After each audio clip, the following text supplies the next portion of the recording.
ആരുടെ യാത്രയാണ് സംഘപരിവാറിന്റെ വഴിയിൽ? പിണറായി വിജയന്റെ രാഷ്ട്രീയ ജീവിതം ആരംഭിച്ചത് തന്നെ തലശ്ശേരി കലാപകാലത്ത് സംഘപരിവാറിനെയും RSSനെയും ചെറുത്തു തോൽപ്പിച്ചുകൊണ്ടായിരുന്നു. പിന്നീട് പിണറായി വിജയന്റെ രാഷ്ട്രീയ ജീവിതത്തിൽ ഉടനീളം സംഘപരിവാറിനോട് ഏറ്റുമുട്ടി. മാറാട് കലാപകാലത്ത് കുമ്മനം രാജശേഖരനോട് വഴിയിൽ നിന്ന് മാറി നിൽക്കടോ എന്ന് പറഞ്ഞ് മാറാട് സമാധാന പ്രവർത്തനങ്ങൾക്ക് നേതൃത്വം കൊടുത്ത ആളാണ് പിണറായി വിജയൻ. ഇനി ഇതേ കാലഘട്ടങ്ങളിൽ പ്രതിപക്ഷ നേതാവ് എന്തു ചെയ്യുകയായിരുന്നു?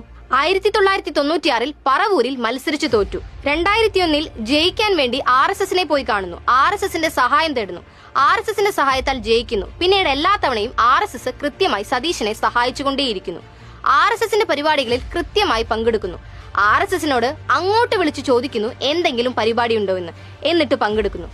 RSSന്റെ പ്രധാന നേതാക്കളുടെ പടത്തിനു മുൻപിൽ കുനിഞ്ഞു നിൽക്കുന്നു. എന്നെങ്കിലും ഏതെങ്കിലും കോൺഗ്രസ് നേതാവിന്റെ പടത്തിന് മുൻപിൽ സതീശൻ കുനിഞ്ഞു നിൽക്കുന്നത് കണ്ടിട്ടുണ്ടോ? പക്ഷെ RSS നേതാവിന്റെ പടം കണ്ടാൽ സതീശൻ അപ്പോൾ തന്നെ കുനിഞ്ഞു വണങ്ങിക്കോളും. ഇനി നിങ്ങൾ പറ, ആരാണ് സംഘപരിവാർ വഴിയിൽ നടക്കുന്നതെയിരിക്കുന്നത്?